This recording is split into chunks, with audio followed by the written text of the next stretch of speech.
Salamat guys! Andito na tayo sa 88 Hot Spring Resort dito sa Laguna kasi birthday ng aming Junakis kaya samahan nyo kami. Isi-share namin sa inyo yung aming 3 days and 2 nights na itinerary pati na rin expenses. Nakapag-check-in na kami kaya ayan, papunta na tayo ngayon dun sa aming room accommodation. And ang check-in nga pala nila dito ay 2 o'clock PM tapos check-out 11 o'clock AM. Tapos meron din po akong ginawang separate video for the room rates, day tour and overnight packages. Panoorin nyo po yun. Ilalagay ko po yung link sa description box sa baba. Dito sa area na to yung mga bamboo suites nila, tapos dito naman sa kanan yung cluster nila ng mga cabins for their standard room. Tapos tawid tayo dito sa kabila kasi merong repair na ongoing repair doon. Yan, lipat muna tayo dito sa kabilang pathway. Daanan natin yung mga naggagandahan nilang bamboo suites. Ito kasing bamboo suites, medyo mas malaki na to ng konti and masyado nang malaki yan for us kasi family of 3 lang naman kami. Saka part din ng itinerary namin is pumunta ng Makiling Botanical Garden tsaka sa bahay ni Rizal and then mostly swimming din. So mostly tutulugan lang talaga yung room. And andito na tayo, teka, lumagpas tayo ng konti. Ayan, nakatawid na ako and puntahan natin yung ating mismong unit. So, dito tayo sa pinaka-bukana.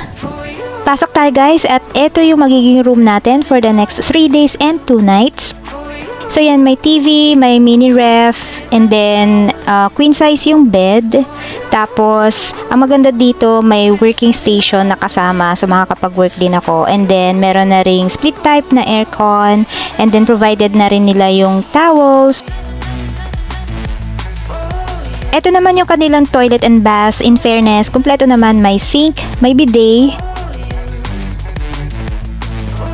Yung shower nila is hot and cold na, may mirror, and then kumpleto na rin naman sa toiletries. Yung tubig na nasa shower, katamtaman lang siya, hindi siya sobrang init, hindi rin naman siya malamig.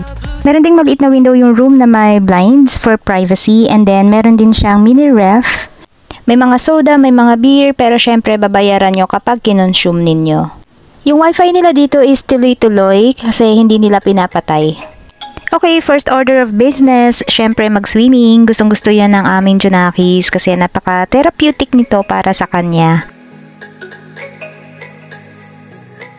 Ang dami nilang pools dito pero dito namin napili sa tabi ng massage building nila kasi walang katao-tao talaga dito. Lalo na ngayon, Thursday. Halos solo namin talaga yung area. And then, meron din nga po pala akong complete tour. Pinakita ko yung lahat ng pools nila na meron sila dito na available. Ilalagay ko po yung link sa description box sa baba para madali po ninyo siyang ma-access. Sana po ay panoorin ninyo.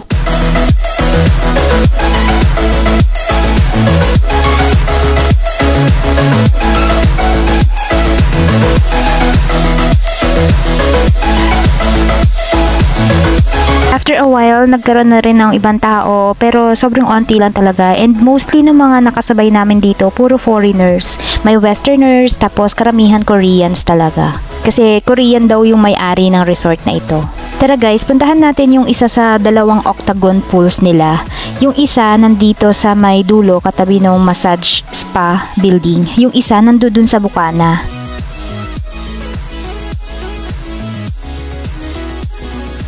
Ito yung isa sa kanilang mga honeycomb na hot spring. Na natin kung gaano siya kainit. Wait. Oh, mainit. Hey, mainit siya. Currently, anong sabi? 45, nakikita diba? 45.4. Lapitan natin.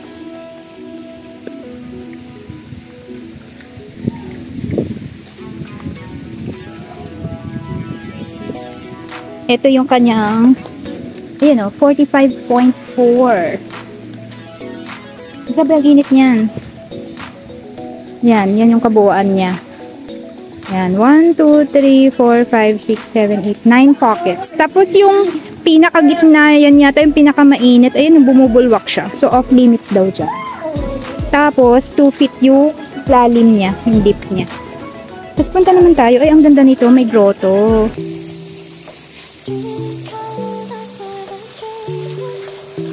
Magkatabi lang talaga yung grotto tsaka yung mini falls na yan at napakainit din talaga ng tubig. Tapos ayan may mga Korean guest na. Pero dyan sa Octagon Pool, pwede ka lang dyan 3 to 5 minutes. Yun lang yung recommended. Mababait yung mga Korean guest na na-encounter namin dito. Yung iba palabate, yung iba naman feeling ko shy type kasi baka hindi sila fluent masyado mag-English. Ayan. Anyways, ngayon, punta tayo dun sa big pool nila. Ito yung pinakamalaking pool nila sa area.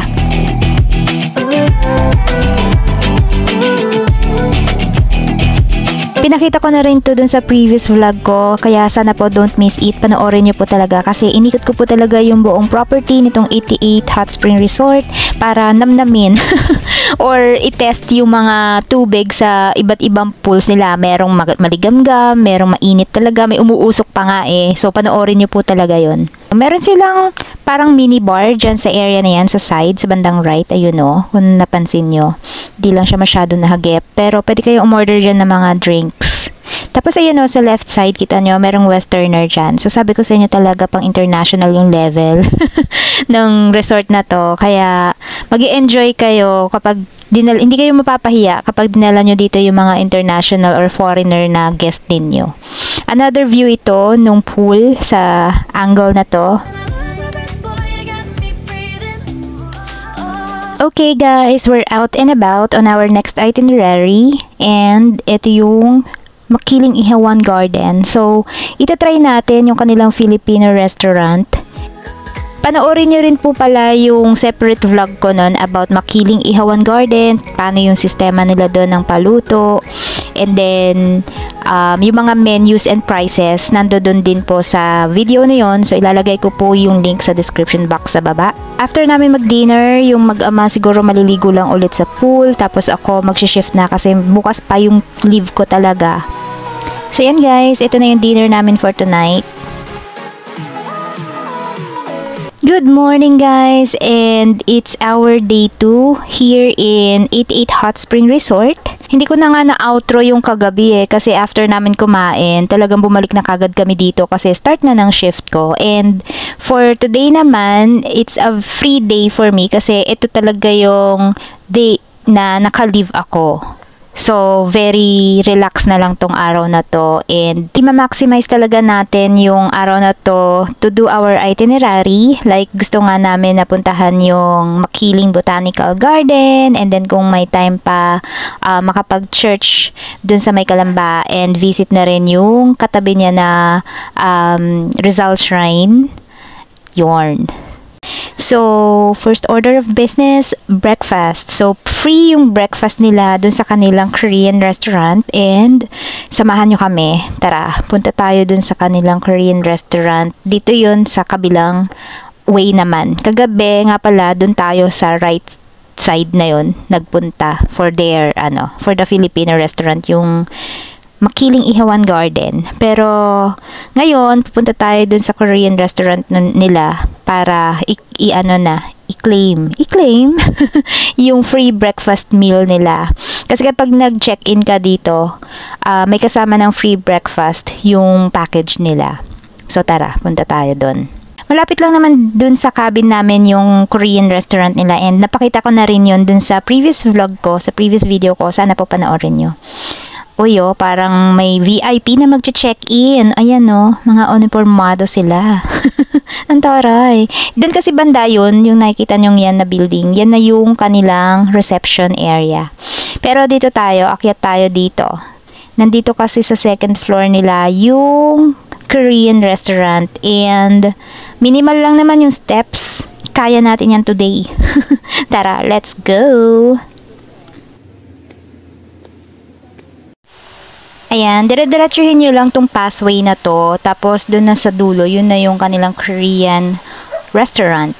And then, meron din mga pools dyan. 3 pools yung nandyan, which is na-cover ko na rin dun sa previous vlog ko. Diretso tayo dito sa kanilang restaurant. Ibibigay lang natin yung ating stub, yung ating meal stub for breakfast. Tapos, dun tayo sa kanilang dining area, ayan, sa mga mesa, kahit saan dyan pwede kayong umupo. Ito yung breakfast namin. So, may hot dog, eggs, tapos veggies, salad yata yun. Tapos, may cream of, I think, egg drop soup yata yun. Set meal nga pala yung breakfast nila dito guys ha. And guys, tapos na tayo sa ating breakfast. So, balik muna tayo sa ating cabin. And then, magpapababa lang tayo ng ating kinain. Tapos, off to our next itinerary na tayo, which is yun nga, hopefully mapuntahan natin yung Makiling Botanical Garden. Tapos, since birthday nga nung ating Junakis, ay gusto nating mag-church dun sa may Kalamba. Yun yata yung town proper mismo, yung may banga. So, ayan, pahinga muna tayo for a while. Hi guys! It's currently 2:30 na ng hapon. Unfortunately, nakatulog kaming lahat. So, erase na sa itinerary yung pagpunta namin ng Makiling Botanical Garden. Itatry na lang namin i-push yung pagpunta namin sa church at saka dun sa bahay ni Rizal, kung kakayanin. Kasi ang alam ko, hanggang 4 o'clock lang ng hapon bukas yung museum doon. And doon na rin siguro kami magla-lunch kasi nga na-skip namin yung lunch kasi nakatulog kaming lahat. So, late lunch na ito.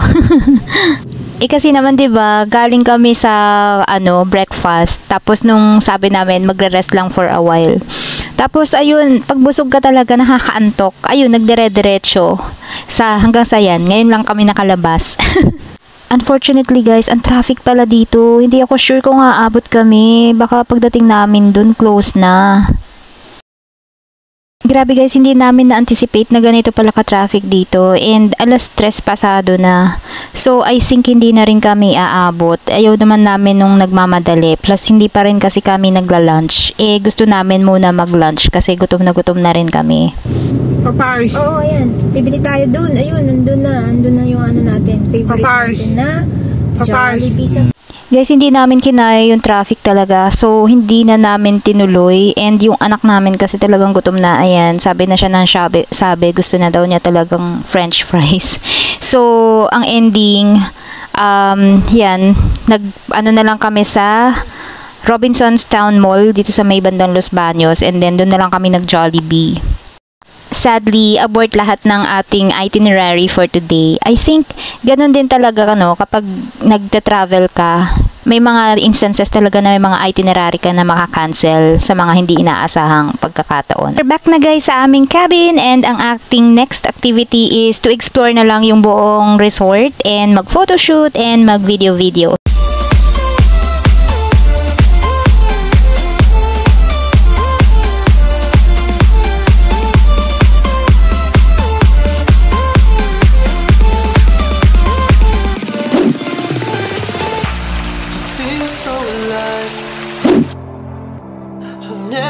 This way before.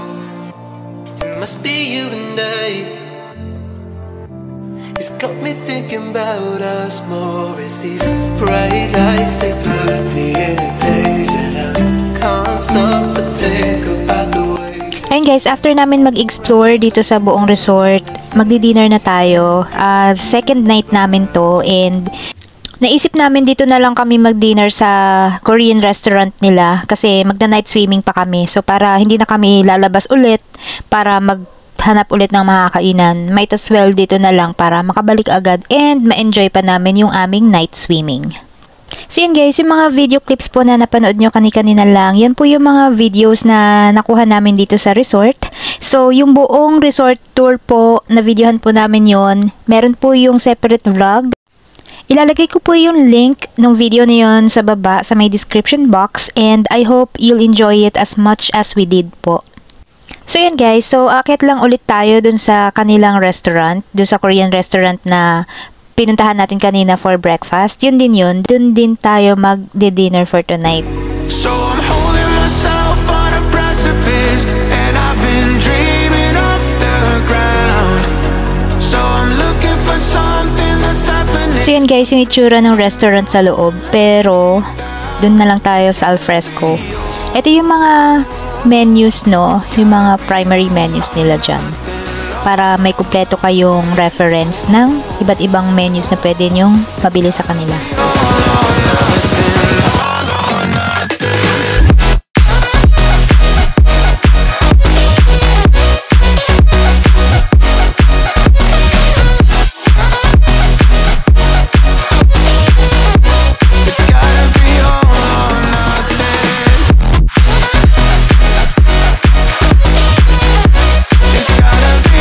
dito na lang kami pumuesta sa may alfresco dining nila para katapat namin yung live band. Tapos makikita nyo, puro mga Koreans talaga yung mga guest ngayong gabi. Tapos ito yung food na in-order namin. Actually, nung pagka-serve sa amin, nagulat kami parehas ni husband kasi ang laki pala ng serving niya. As in, pag kasi sa menu book, parang maliit lang tingnan yung yung picture, yung serving. Pero nung sinerve sa amin, parang good for 4 siya. Pero kung halimbawa malalakas kayong kumain, siguro, yun, pwede sa inyo, sakto lang yun. Pero sa amin talaga, as in, ayan nakapag-take out pa kami. So yan, nagpababa muna kami ng kinain namin, tapos night swimming na kami. Itong daanan na to, ito yung diniscuss ko dun sa previous vlog ko na shortcut pag gusto nyo pumunta dun sa big pool. So, pwede itong walkway na to, pwede nyo daanan yan, open yan. Yan, tapos ang diretsyo na yan, dun na sa mismong pool. O diba, napaka-accessible lang ng mga pools dito.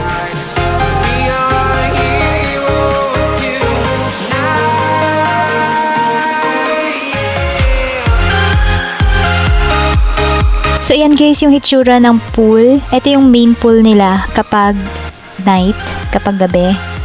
Ang ganda pa rin, Good morning guys! It's our third day and tapos na kami mag-breakfast. Same lang naman yung breakfast today with yesterday, kaya hindi ko na siya video. So, diretso na tayo sa next itinerary natin, yung man-made lake at saka yung toad fall. Ang ganda rin pasyalan nitong man-made lake nila, lalo na kapag umaga kasi very calming, nakaka-relax. Pag dinire-diretso nyo to, meron din daanan dito papunta ng Toad Fall. Pero dun sa isa kong video, pinakita ko rin dun yung another way naman papunta sa Toad Fall. Pag dun kayo manggagaling sa may octagon pool sa dulo, yung merong grotto ni Mama Mary, yon meron din dun. Nakikita ko to lagi sa mga vloggers, umakyat sila dun sa may Toad Fall, tapos may cold na waterfalls kasi dun, tapos naliligo sila dun. So, nakaka-intriga kung ano hitsura niya. Kaya tara, akyatin din natin siya.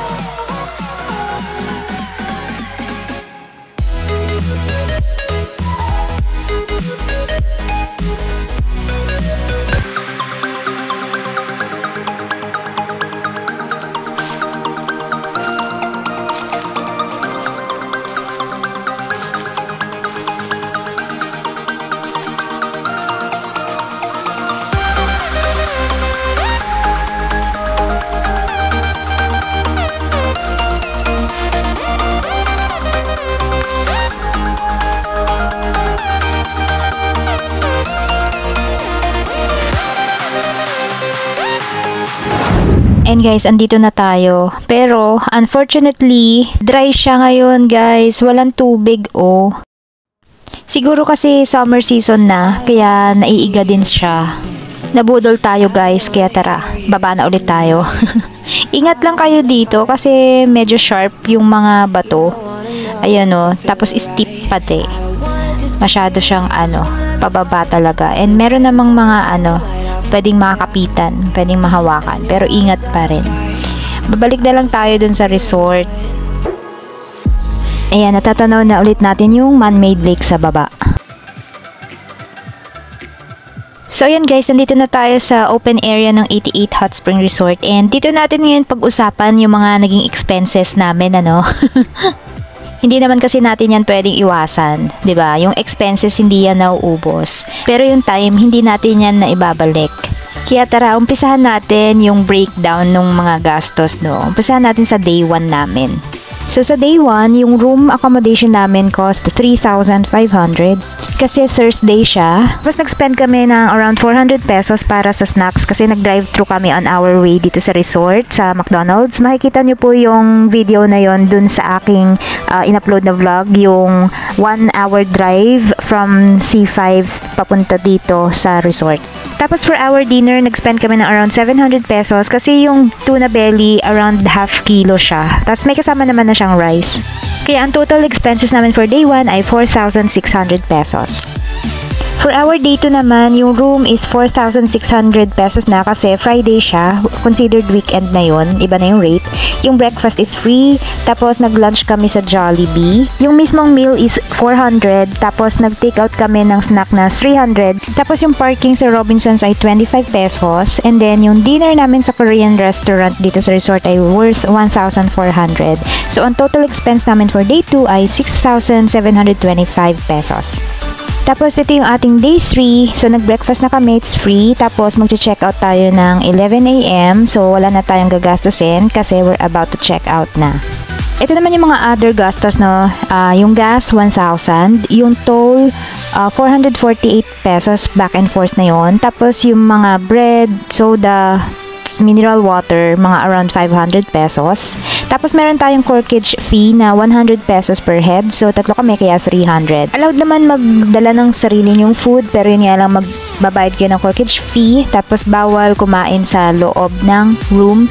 Sa mga cottages yun, pwede kayo. Yan, yung mga cottages na nakikita nyo, pwede nyo yung gamitin kapag kakain kayo ng food nyo.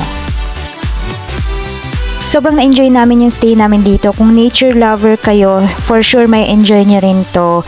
One last look guys sa napakagandang resort na to. And then mag-11 na kaya pa-check out na kami.